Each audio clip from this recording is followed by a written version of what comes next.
Assalamualaikum warahmatullahi wabarakatuh. Nama saya Safirna Siti Solika dengan NIM akhir 106. Di sini saya akan mempresentasikan tentang persiapan pada lahan basah, lahan kering, dan lahan suboptimal.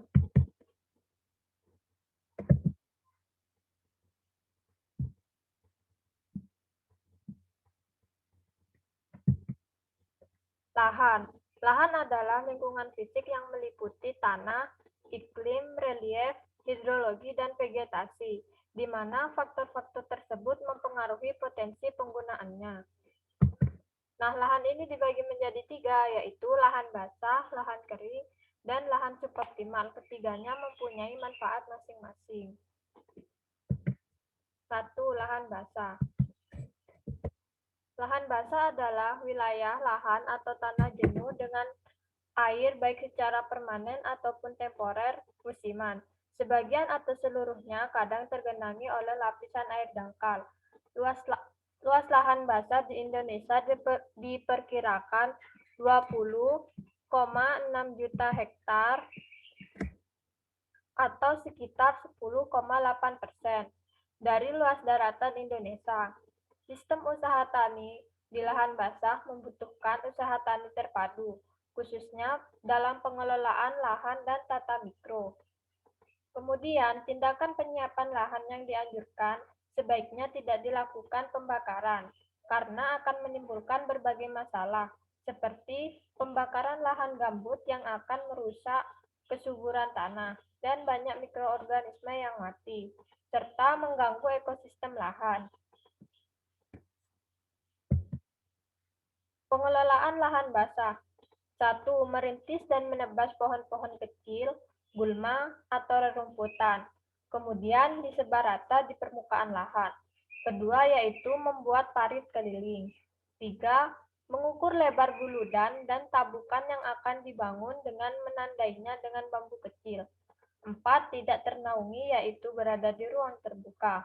Ukuran guludan dan tabukan dapat bervariasi, tergantung jenis tanaman yang akan ditanam. Kelima, membuat parit cacing. Saluran ini berfungsi untuk menahan air, terutama pada musim kemarau. 6. Tanah dalam petakan atau tabukan sebelum ditanami, diolah atau dihaluskan dulu, sedalam 15-20 cm. Sedangkan tanah guludan dibiarkan dalam keadaan lembab dan diratakan. 2. Lahan kering. Pertanian lahan kering merupakan budidaya tanaman pertanian di lahan yang kurang air dan tanah yang kurang subur. Lahan kering ditandai dengan rendahnya curah hujan, yaitu kurang dari 250-300 mm per tahun. Kendala produksi di lahan kering adalah kondisi fisik lahan, yaitu kedalaman tanah relatif dangkal, lereng curang, dan kekeringan. Lalu, teknologi atau penerapan teknik konservasi lemah dan sosial ekonomi, yaitu berupa ketiadaan modal untuk menerapkan teknologi anjuran. Akibat dari kendala fisik, teknologi, dan sosial ekonomi tersebut adalah produktivitas lahan terus menurun, sehingga jumlah penduduk miskin terus bertambah. Kemudian persiapan lahan kering. 1. Pengelolaan air, yaitu air irigasi ini berasal dari air permukaan atau air tanah. Sumber air permukaan berasal dari curah hujan, aliran sungai, atau mata air alami. 2.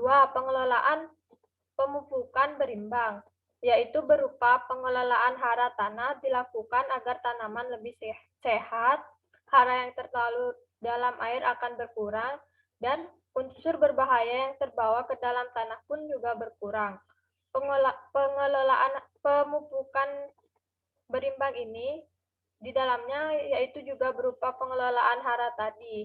Nah, pengelolaan hara terpadu itu mengkombinasikan pupuk anorganik dengan pupuk organik dan pupuk hayati. Kemudian pengelolaan bahan organik, ameliorasi, dan konservasi tanah. Pengelolaan bahan organik ini bertujuan untuk meningkatkan fosfat, menyumbang hara mikro, memperbaiki sifat fisik dan biologi tanah, Selain itu, untuk perbaikan kualitas tanah, khususnya kemampuan tanah, adalah melalui ameliorasi. Upaya ameliorasi ini ditunjukkan untuk meningkatkan efisiensi pemupukan, sehingga meningkatkan produktivitas lahan pertanian. Selain itu, ada pula teknik konservasi tanah untuk meningkatkan kesuburan tanah dan meningkatkan kemampuan tanah dalam menyimpan air. Yang keempat itu ada integrasi tanaman ternak. Nah, pola ini merupakan perpaduan antara komoditi tanaman dan komoditi ternak, di mana ternak tersebut akan memakan jerami yang digunakan sebagai pakan. Kemudian ternak tadi kan akan menghasilkan kotoran, sehingga kotoran tersebut akan digunakan sebagai pupuk kompos. Jadi keduanya saling menguntungkan. Yang ketiga yaitu lahan suboptimal.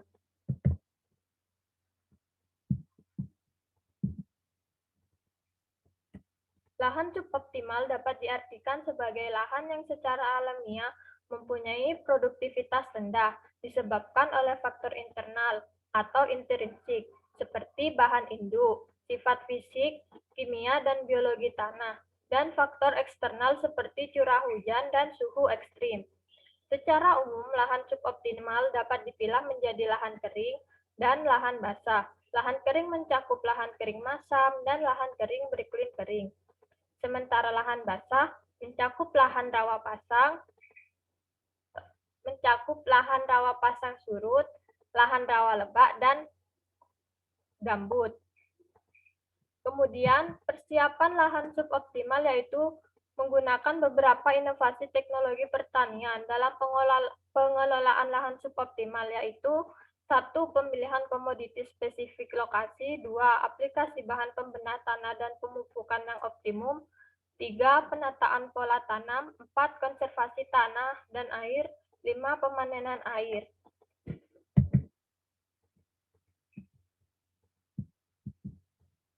Kemudian berikutnya yaitu pemanfaatan lahan basah, lahan kering, dan lahan suboptimal.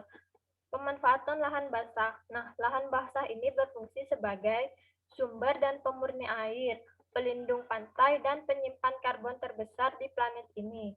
Lahan basah juga sangat penting untuk pertanian dan perikanan. Air yang kita butuhkan sehari-hari terkandung di dalam ekosistem lahan. Lahan kering. Nah, untuk pengembangan pertanian tanaman pangan sebagai penopang kehidupan berbagai masyarakat, dengan tetap menjaga peranannya sebagai stabilisasi dan peningkatan fungsi ekosistem. Nah, lahan kering ini juga penghasil produk pertanian dalam arti luasnya seperti perkebunan, antara lain kelapa sawit, kopi, karet, kemudian peternakan, kehutanan, dan bahkan perikanan darat. Lahan kering memiliki potensi besar untuk usaha pertanian, baik tanaman pangan, hortikultura yang berupa sayuran dan buah-buahan, maupun tanaman tahunan dan peternakan. Yang terakhir yaitu lahan suboptimal. Lahan suboptimal sebagai lahan potensial tersedia untuk pengembangan tanaman pangan, tanaman tahunan, dan padang penggembalaan berada di lahan kering masap, di lahan kering iklim kering, di lahan rawa pasang surut dan lebak, dan di lahan gambut. Sekian presentasi dari saya. Terima kasih. Lebih kurangnya mohon maaf. Wassalamualaikum warahmatullahi wabarakatuh.